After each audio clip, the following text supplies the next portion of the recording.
Welcome to the WTIM Morning Show. I'm Avery Cooper. Your stream co-sponsored by People's Bank and Trust, where they put people first, and Landmark of Taylorville, where you always do better with Landmark. I'm on the phone here with a slew of guests. First up, we have Shelbyville Police Chief Chad Brockville. Welcome to the program. Chief Brockville? Yes, thank you for having me. Oh, great to have you here. Also on the phone, I have Saving Orphan Animals Facilitator Penny Standerfer. Welcome to the program, Penny. Thank you.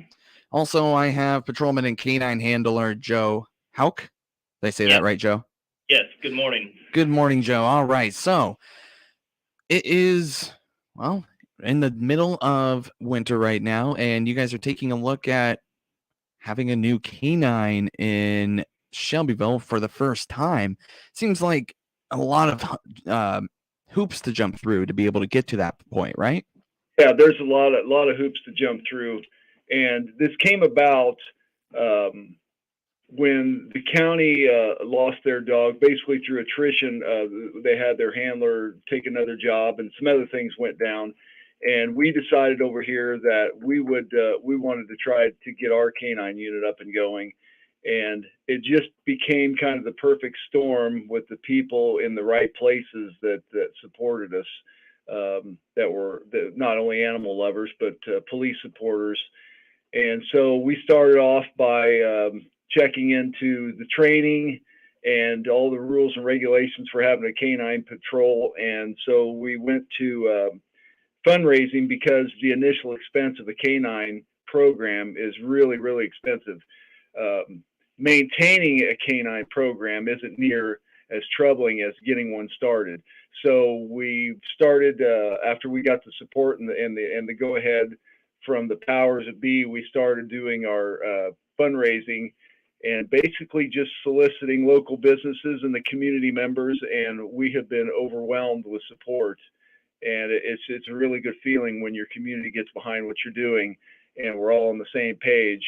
And that's where we're at right now is the fundraising. Obviously, it costs more than just buying the dog. What other kind of expenses are we looking at here? So you're looking at the training of the dog and the handler together, and there's the things like switching over the squad car to be canine accessible.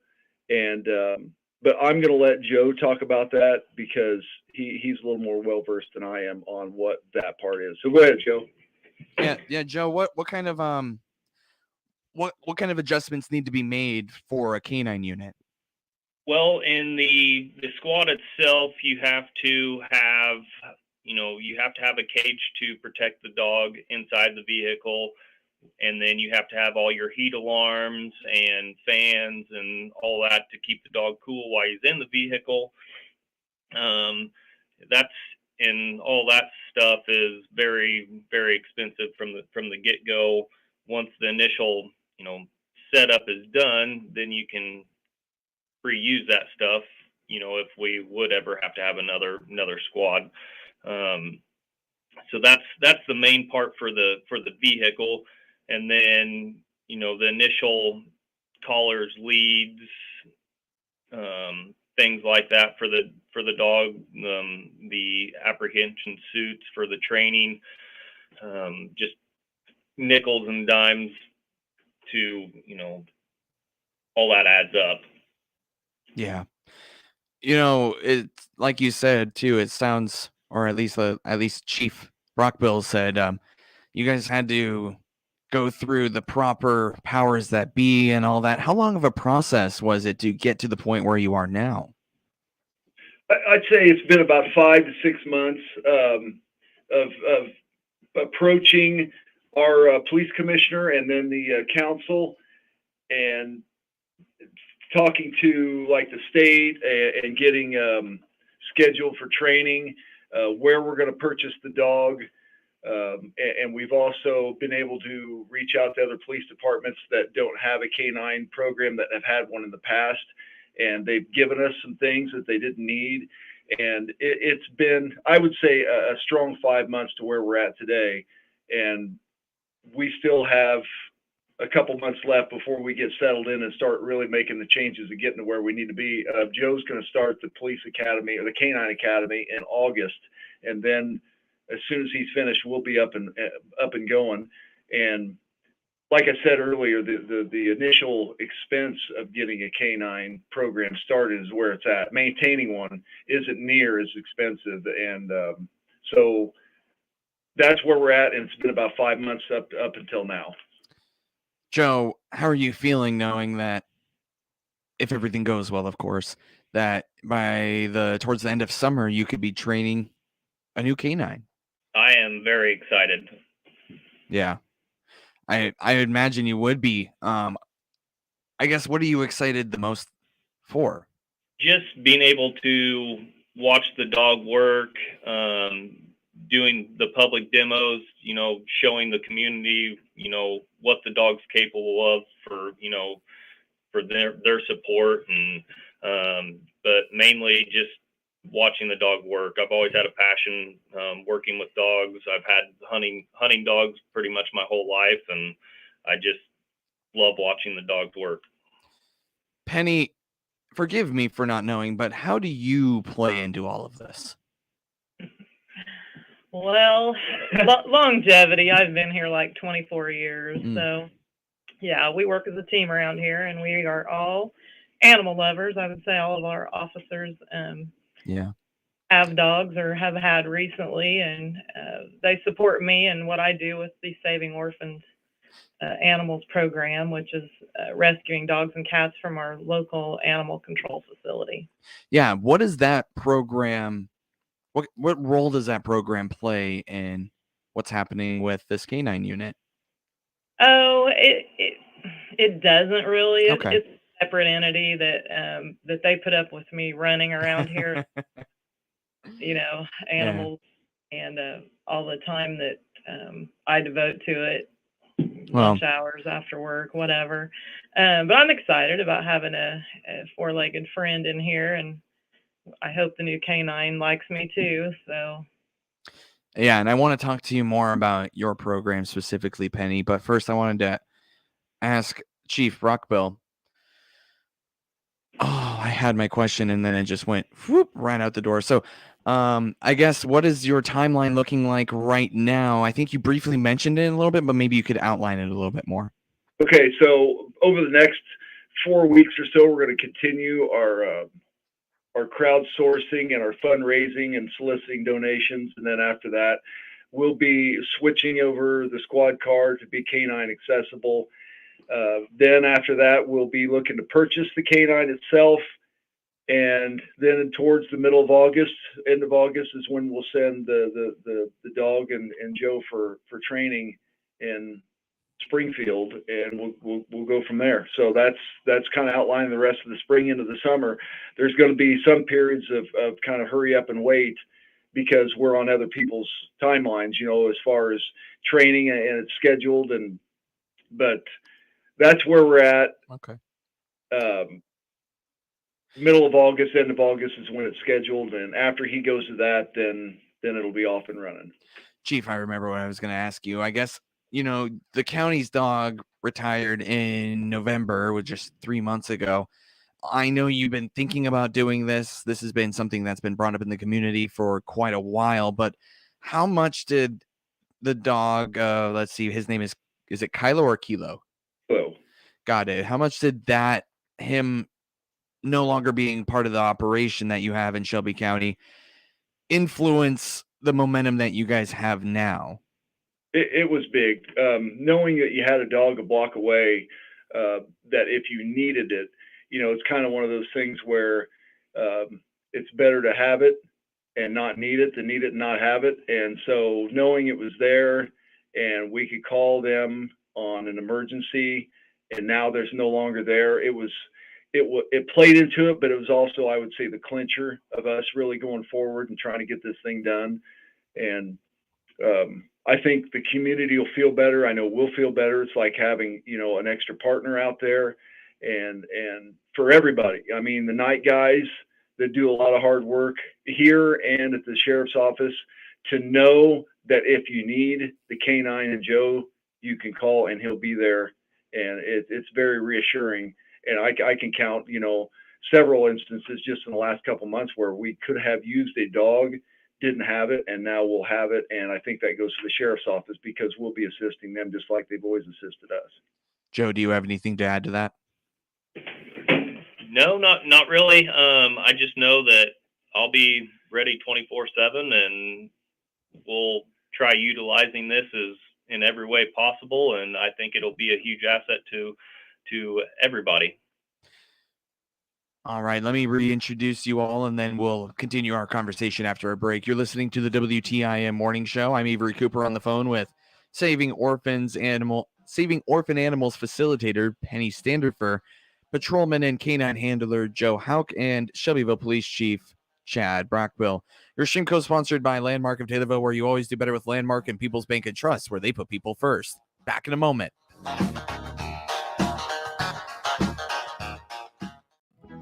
Making the move to a senior living community is always a major life change. When you and another family member or friend can move together, this decision and the transition itself becomes a little easier. Hi, this is Erica Lynn, Executive Director of the Villas of Hollybrook in Shelbyville. At the Villas of Hollybrook, our beautiful 2-bedroom apartments offer you the opportunity to live independently but receive daily help as needed. Call today to tour our 2-bedroom apartments at 774-1040. The Villas of Hollybrook, where everyone deserves a great life. Parts days at Berkey's are here. Until the end of March, you can save 10% off genuine case IH parts. Even better, save 20% off select tillage parts, plus an additional $2 off all sweeps. And 25% off Fleet Guard filters and select coolants. We've also brought back our extended discounts opportunity. Customers who qualify can receive an extended discount of 5% or even a 10% discount. This will extend your discount through May. Visit Berkey's in Shelbyville, your genuine case IH parts dealer, or partsdays.com for more details on discounts, prices, and more. Hi there, from Ramey, daughter of Randy Miller and managing director at Run Deep Coaching. Do you ever feel like you lack purpose in your life or sometimes feel lost or stuck? Through my personal life and business coaching, we'll create long-lasting, meaningful change to help you grow from the inside out so that you can get to where you want to be in life. One of my clients said that my workshop content was very clear and gave her so much peace, guidance, and purpose in her life. And another client said, after a chat with Ramey, I feel as though my thoughts and feelings have been clearly understood. I'd love to work with you. Feel free to reach out for a free 30-minute consultation to see if it's a good fit to work together one-on-one or to discuss my upcoming virtual group coaching program. My website is rundeepcoaching.com. That's rundeepcoaching.com. I really look forward to hearing from you soon. rundeepcoaching.com. 7 mattresses ago, I wised up and got a great night's sleep from the yawn exterminators at Just Beds. You should too. Be like Abe. All this month, save big on Bemco, Arctic Breeze, Max Life, and Chatham Wells mattresses. Queen pillow top starting at $289. Twin mattresses starting at $169. Don't forget free delivery, setup, and removal. You got it, Abe. As always, free delivery, setup, and removal of your old bedding. Visit the Yawn Exterminators at Just Beds on Monvale Drive, Springfield. Just Beds. Whatever you want to do financially, it's achievable with People's Bank and Trust. Find a personal or business banker simply by clicking the People's Bank and Trust icon at TaylorvilleDailyNews.com. Hi, this is Jeff Robinson from Advanced Title. Whether selling your home on your own or through your local realtor, please give us a call at 824-8007 for all your title work needs. Welcome back to the WTIM Morning Show. I'm Avery Cooper here with you, your stream co-sponsored by Landmark of Taylorville, where you always do better with Landmark and People's Bank and Trust, where they put people first. I'm on the phone here with Shelbyville Police Chief Chad Brockville, patrolman and canine handler Joe Hauk, and Saving Orphan Animal facilitator Penny Standerfer. Hopefully I'll get that right by the end of the segment, Penny. Great to have you all here. Now, Penny, give a quick overview, if you would. What is Saving Orphan Animals, other than saving orphan animals? Sure. About 15 years ago, there was a need at our, what we called pound. We don't really call it that anymore. It's our shelter, which is our Shelby County Animal Control. There was a need to get dogs and cats out of there before they became euthanized. So I got involved then. It's been great. For the last 15 years, we rescued over, 3,168 at the end of 2021. We average around 150 to 200 dogs and cats a year that get homes as opposed to being euthanized for lack of space. And it's a lot of volunteers helping animal control do his job, and we just keep doing what we do. It works. Yeah, and I guess what I want to know is how you feel knowing that you're making a difference in the community with these orphan animals in the area. Yeah, it is a great feeling to be able to work with the dogs and find out their personalities and temperaments and try to be the matchmaker, I guess you would say, whether it's with an individual or their family or another rescue group. It's very rewarding. It also comes with some disappointments, but that's part of it. Yeah. Anything else that you'd like to say about saving orphan animals? Just that I appreciate everybody's support. Our community is wonderful, whether it's with our canine program, the police department itself, or my program. I have huge supporters and donators and volunteers, and I always like to let everybody know it's teamwork. It's just not me. If I didn't have everybody's support, it wouldn't work. Now, I understand that Chief Brockville and patrolman and canine handler Hauk are here to, talk about the canine unit. I understand that there's a lot of different hands helping this out, this come to fruition. Who are some of those people? Yeah, so it's mainly the businesses, the private citizens that have stepped up. We couldn't, literally could not do this without them. We have reached out to businesses, and we've also put some things online for people to help and donate. And there's just the VFW and the guys down there, the Moose, just people spreading the word. The VFW is having a steak fry to help, and it's people like that they pay it forward and they don't ask anything in return. It's like they pay it forward all the time and they don't get anything. And we want to make sure that they're appreciated, and the whole community. There's been several people that have come to the police department just stand here and ask, what can we do to help? And whether it be monetary donations, trying to figure out how they could help raise money to get this going. And there's a lot of knocks on small town America, but that's where it feels good to live in a community that does back you. We couldn't, like Penny's program, we couldn't do it without everybody's help and support. And it's been overwhelming at times how great it is every day. Somebody's either sending in a donation or they're calling in to ask how they can help, and it just makes you appreciate them more, and it makes you know that what you're doing is going to benefit everybody, because when they're reaching out nonstop every day, you're on the right path. Joe, do you have anything to add? No, I just want to thank everyone that has, reached out and, shown their support. This day and age, it seems as if, the police don't have enough support, and our community has completely blown us away, and it's been very overwhelming, and it's very appreciative. All right, we have about a minute left. Is there anything that any of three of you would like to add before you go?